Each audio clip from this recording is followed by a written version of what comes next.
لله الذي هدانا لهذا وما كنا لنهتدي لولا أن هدانا الله أشهد أن لا إله إلا الله وأشهد أن محمدا رسول الله اللهم صل على سيدنا محمد وعلى آل سيدنا محمد أما بعد.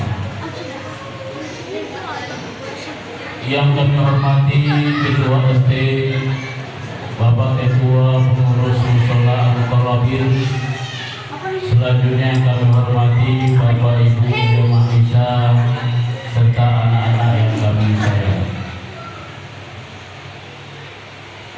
Alhamdulillah, bersyukur kita kepada Allah Subhanahu wa Ta'ala, pada malam ini Allah masih memberikan rahmat dan nikmat kepada kita semua, nikmat badan sehat, nikmat panjang umur, sehingga dengan umur yang panjang diisi dengan umur badan yang sehat, ditambah dengan iman yang kuat. Alhamdulillah, pada malam yang ke-7 di bulan Ramadan ini kita masih berkesempatan untuk mendirikan malam-malam bulan suci Ramadan.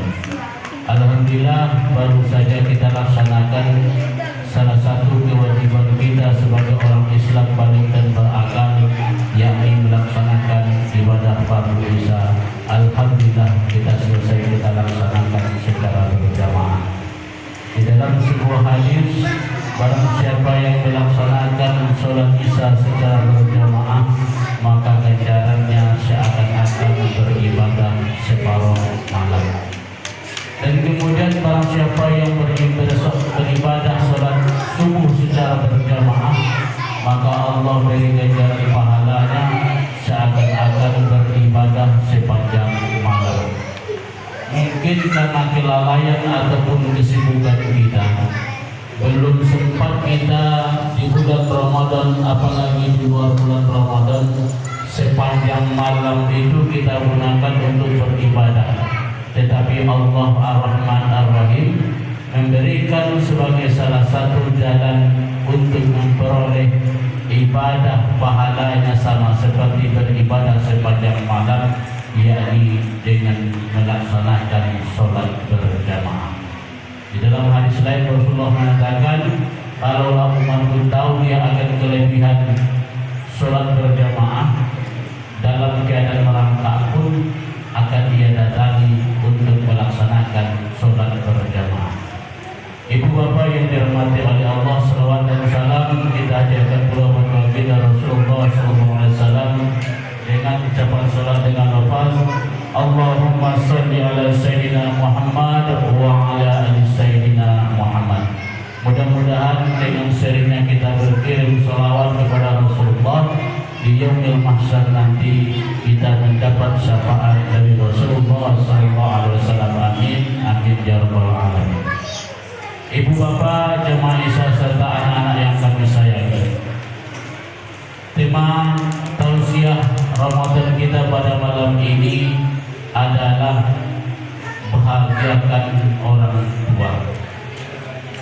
Jujur itu, kalau nama ada jelas sebelum nama Eri Ihsan. Eri Ihsan. Atau perlu saya sampaikan KTP-nya kepada ibu?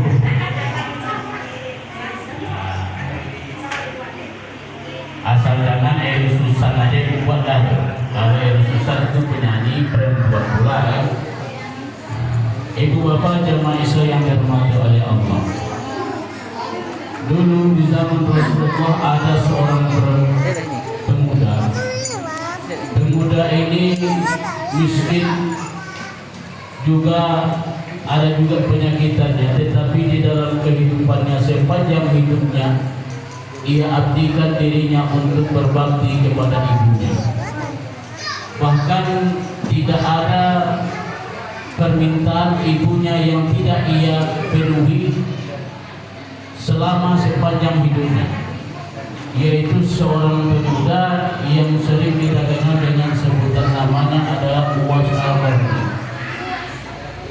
Pada suatu ketika sang ibu mempunyai permintaan kepada anaknya. Permintaan sang ibu ini yakni adalah ingin melaksanakan menunaikan ibadah haji kepada anaknya dengan anaknya. Maka disampaikanlah oleh sang ibu kepada Uwais Al-Qarni kepada anaknya bahwasanya dia ingin melaksanakan ibadah haji. Pada waktu itu dengan keadaan seperti yang diketahui oleh Uwais Al-Qarni seakan-akan tak mampu dia melaksanakan ibadah haji. Tapi ia pun tak sanggup pula menolak permintaan dari sang ibu. Singkat cerita, bercita-citalah Uwais Al-Qarni ini untuk mengumpulkan uangnya sedikit demi sedikit untuk membeli seekor anak kambing. Setelah uang terkumpul, dibelilah oleh Uwais Al-Qarni ini yang namanya anak kambing.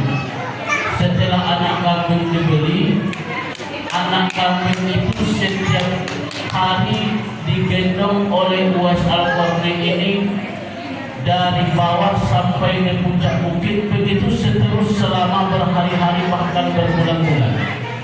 Bahkan semakin lama anak kambing itu secara tidak langsung semakin besar dan semakin berat.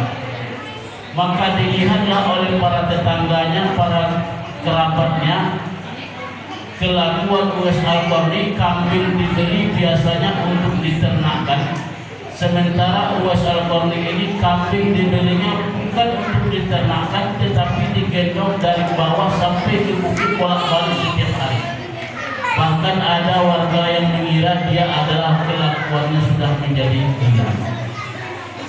Ibu bapak yang dirahmati oleh Allah, ternyata kelakuan Uwais Al-Qarni ini, dia menggendong anak kambing sampai kambing tersebut besar, ternyata tujuannya adalah sebagai latihan dia untuk menggendong ibunya menuju tanah Mekah Al-Mukarramah.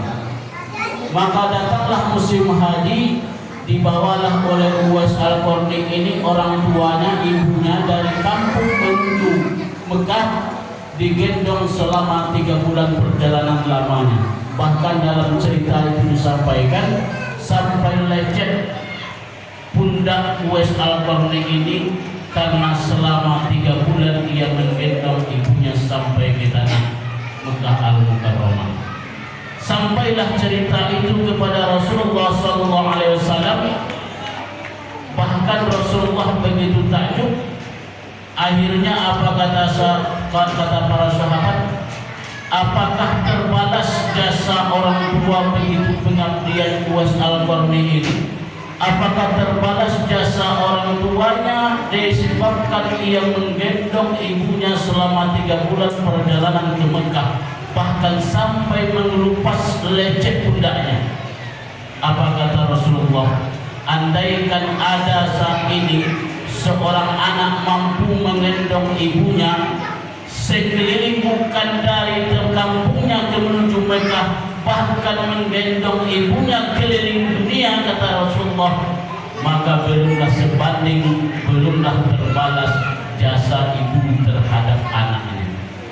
Ibu bapak yang dirahmati oleh Allah, mungkin isi daripada singkat cerita, daripada cerita yang singkat tadi, menggambarkan pengabdian seorang anak yang begitu luar biasa pengabdiannya. Selama 3 bulan ia tak pernah membantah permintaan ibunya. Saking ingin memenuhi keinginan ibunya, sampai-sampai ia rela menggendong ibunya lecet pundaknya selama berbulan-bulan. Tujuannya apa?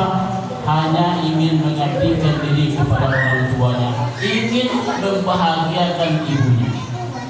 Ibu bapak yang dirahmati oleh Allah, kita yang berada di dalam musola ini pada saat ini, semua kita adalah merupakan anak daripada orang tua kita. Walaupun kenyataannya sebagian dari kita hari ini adalah anak yang sudah menjadi orang tua. Kalaulah ada seorang anak yang melawan ataupun membantah ataupun durhaka kepada orang tuanya, itu sangatlah tidak wajar dan dan lebih tidaklah wajar seorang anak yang sudah menjadi orang tua sementara ia membangkang, melawan, durhaka kepada orang tua. Ibu bapak yang dirahmati oleh Allah, hidup kita ini adalah untuk beribadah kepada Allah, untuk taat kepada Allah, dan juga kita harus berbakti kepada orang tua kita, terutama kepada ibu kita. Bahkan salah satu dosa yang paling besar, yang pertama adalah dosa syirik, yang kedua adalah dosa durhaka kepada orang